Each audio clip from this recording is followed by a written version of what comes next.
Shanira. Hurry, Dante! There you go.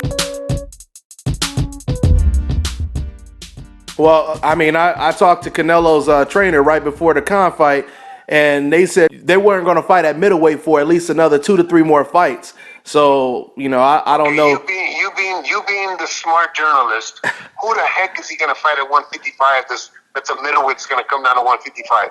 Who is he going to fight other than a welterweight or even the junior middleweights that are out there right now? Is he going to fight Julian Rock Williams at 154?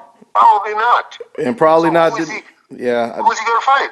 That's the question I've been asking a whole lot, Abe. I mean, you got Demetrius, Andrade, you have the Charlo brothers, and they haven't even mentioned them guys. So if he doesn't fight them, he's not going to fight Golovkin, not even Ivanas Monterosian.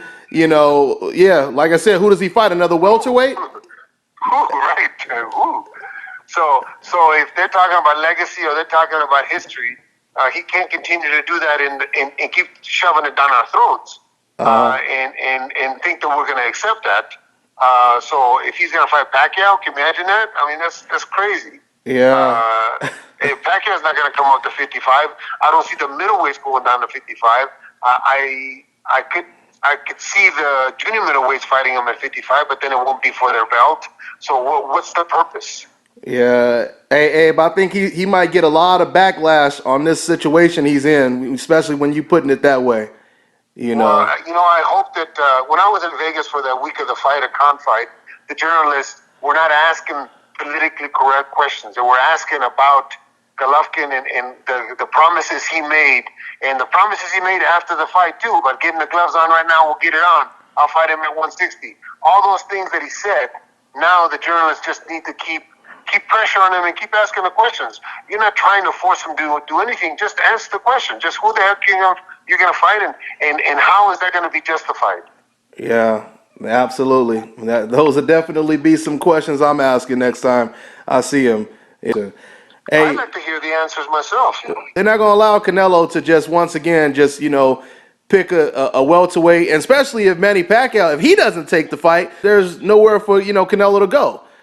But probably fighting one of the best at 154 or one of the. But let me tell you, those 54 pounders that you just mentioned are formidable opponents. They're not con.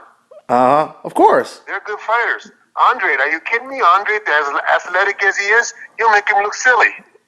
Wow, there it is.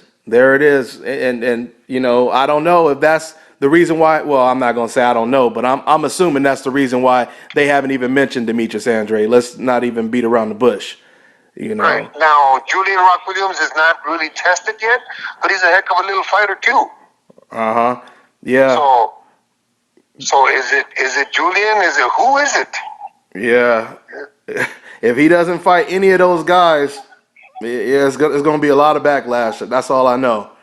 Yeah. Well, I'm looking forward to getting our fight set up, our next fight, but I'm also looking forward to see if the journalists will keep that pressure on him to make him live up to whatever it is that he is, one, that he has promised, and two, if he's going to keep fighting for the linear middleweight championship that Oscar has, because that's Oscar's company, that the Ring Magazine, is that going to be something that's justified and something that you guys will follow? I mean, you guys are the ones that are putting the pressure on all of us to come up with whatever the public seems to need or seems to want. Hi, my name is Janita and you're watching Dante's Boxing Nation.